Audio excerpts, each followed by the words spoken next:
பிரியாணி புகழ் அமைச்சருக்கு கட்டம் சரியில்லை. ஞானசேகரன் சிக்கினதுல அமைச்சர் சாருக்கு திமுகவில் முக்கியத்துவம் இல்லை.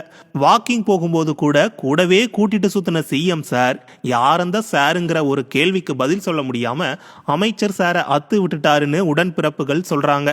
இங்க இருந்தா பஞ்சாயத்துன்னு பேக் பண்ணி அமெரிக்காவுக்கு அனுப்பி வச்சா அங்க போய் உட்கார்ந்துகிட்டு மக்களை வெறுப்பேத்திட்டு இருக்காரு அமைச்சர் சார். அதாவது அமெரிக்காவில் டிரைவரே இல்லாத டாக்ஸி இருக்கான், அதுவே வருதான், பிக்கப் பண்ணுதான், பாதுகாப்பாக கொண்டு போய் டிராப் பண்ணுதான். இதை ஒரு வீடியோவா எடுத்து அமைச்சர் சார் ஷேர் பண்ணியிருக்காரு. இதில் என்ன சார் பஞ்சாயத்துன்னு கேட்குறீங்களா? இருக்கு சார்.